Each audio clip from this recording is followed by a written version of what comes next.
slaughter them up. Right. With the records being said, we seen you at the console, and people assume that you were helping them write raps. Did you ghostwrite any of those lyrics? A few of them, yeah. For both Meek and O'Malley? Yeah. Yeah. I mean, just the whole situation seems shaky. I know you say I'm not qualified to speak on it. I'm just observing it, but it just seemed like, loyalty with you lies with who's providing you opportunity at the time. Man, get the out of here, Charlamagne, man.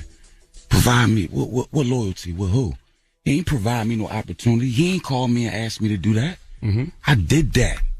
I walked into Meek, wasn't even there. It was just O'Malley in the studio. Oh, so O'Malley called you to the studio? No, it wasn't no call. Somebody told me, Lil Chop, Meek cousin, yo, O'Malley in the studio, they recording something.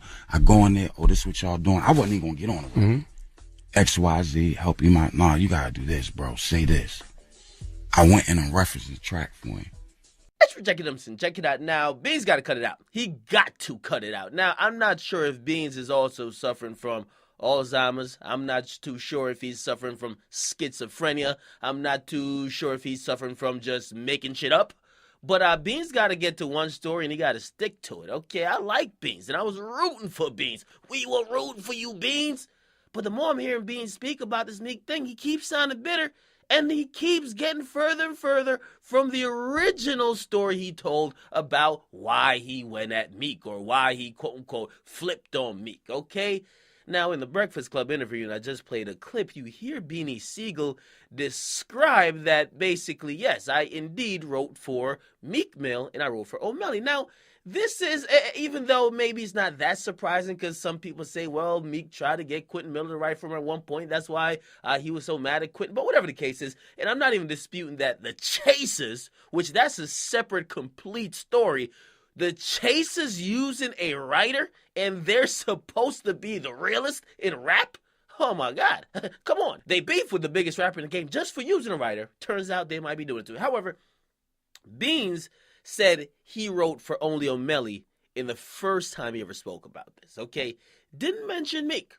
Now, we get to the Breakfast Club interview, he says he wrote for Meek, and he wrote for O'Malley, all right? He goes as far to say that he not only wrote, but he recorded a reference track, and the reason why his voice was still left on the goddamn beat, or left on the song, is because it was somehow a remnant of a reference track, and he basically referenced the whole goddamn diss track for these guys. And kind of looking at it, I'm like, yo, Beans, man, listen, maybe you were telling the truth initially, but now you're just pushing it. You're pushing it a lot.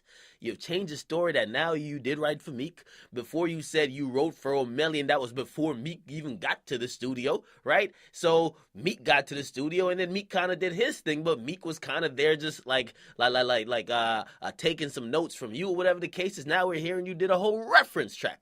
I'm not too sure where the truth actually starts with Beanie Sigel, okay? And I'm not too sure if it matters, because once we hear writers, nobody cares. People already don't like Meek. And of course, listen, Meek has brought it up on himself, right? I mean, he tried to crucify another rapper for using a writer, so he should not be anywhere close to the conversation of using a writer.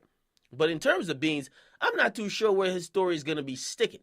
His story, as it goes on each and every day, it feels like he personally gets more bitter at Meek, and the story keeps going left and left. At first, he started talking about a $15,000 booking. Now it ain't about the booking no more. It's about just some random stuff. I'm not even sure what's going on with Beans, but listen, he claims he wrote for Meek and O'Malley. I do think he wrote for O'Malley. That's my personal opinion. Do I think he wrote for Meek? I don't think he wrote for Meek. Now, maybe he did write for Meek, but why didn't he say that initially? Now, when he first said it, when he did an interview, he said, I won't really speak on it because I don't want to put out how people do their business. And he did speak on it. Then he spoke and he said, O'Malley. We heard the game. Game said, Beanie Sigel told me O'Malley. Right? Now we're hearing this O'Malley and Meek. Do you guys think that Beanie Sigel wrote for O'Malley and wrote for Meek Mill? Now, this is the big thing to me. And, I mean, the other portions of this beef I really don't care about, but it's really big and important to me because Meek Mill, again, he went on a whole goddamn campaign crucifying somebody for using a writer. He can't be using a writer. However, I'm not going to just assume he's using a writer, because if Beanie's bitter and making up a lie, that's also a problem. All right? What do you guys believe? Do you believe that Beanie Sigel wrote for Meek Mill?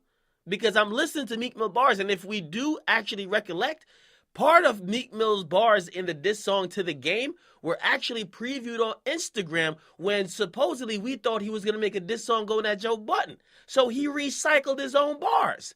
Now, there was, of course, new elements to the goddamn verse that Meek did, but was that written or was that quote-unquote referenced by Beans?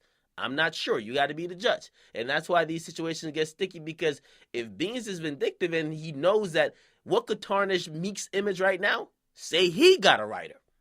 That might be a play he could use, or maybe he's just telling the truth. Maybe Beans is just the realest and he's telling the truth. Again, where do the lies end and the truth begin? Because all these niggas claim to be the realest, but we keep hearing different stories. Get in the comment box, make sure you guys like them and subscribe to Academics. I'm out.